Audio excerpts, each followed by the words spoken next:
Alright, guys, what's going on? And welcome back to the Mets Muse channel. My name is Nick, and we're back for day 2. That's, 2 days in a row of uploads. We are absolutely grinding things out over here on the YouTube right now. Man, this is like my 10th time trying to record this video just because I keep messing up. But we're going to be breaking down the Ryne Stanek re-signing and David Stearns and the Mets talking to the Padres in regards to Dylan Cease and Michael King. So starting off with Ryne Stanek, he re-signed with the Mets today on a $4.5 million deal, and that was merely because of his phenomenal performance in the postseason, putting up a 3.38 ERA over 7 appearances. And he's performed phenomenally in the postseason over his career sub-3 ERA, and Carlos Mendoza was running out of arms, and he decided to turn over to our guy Ryne Stanek, and Ryne Stanek delivered. He's joining an amazing core over on the bullpen this year: Edwin Diaz, AJ Minter, Nunez, Garrett, Budo, and himself. And in my opinion, this is one of the best Mets bullpen cores that we've seen in a very long time, and it's a big strength of this 2025 team. But that's not all from today, because David Stearns and the Mets were in talks with the San Diego Padres in regards to Dylan Cease and Michael King.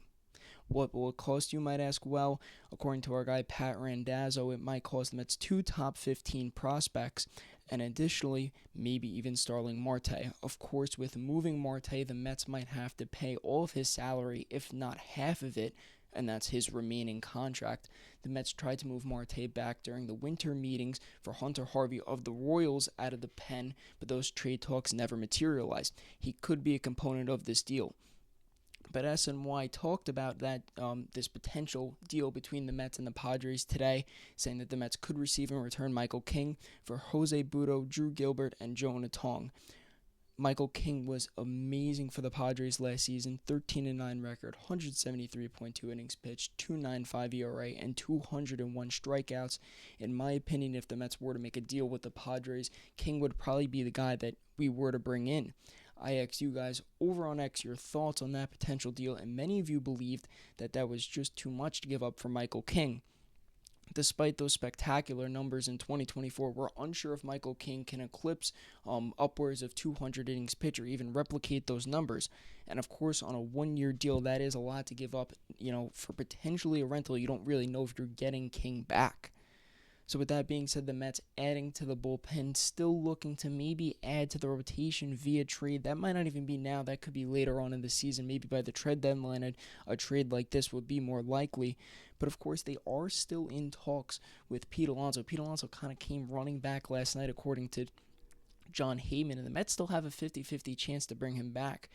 What you're really looking at with the 2025 Mets right now is, if Alonso is to come back, a similar lineup plus Juan Soto obviously bolstering the lineup, and a stronger bullpen, and an arguably stronger starting rotation with many of those members of the 2024 OMG Grimace Mets.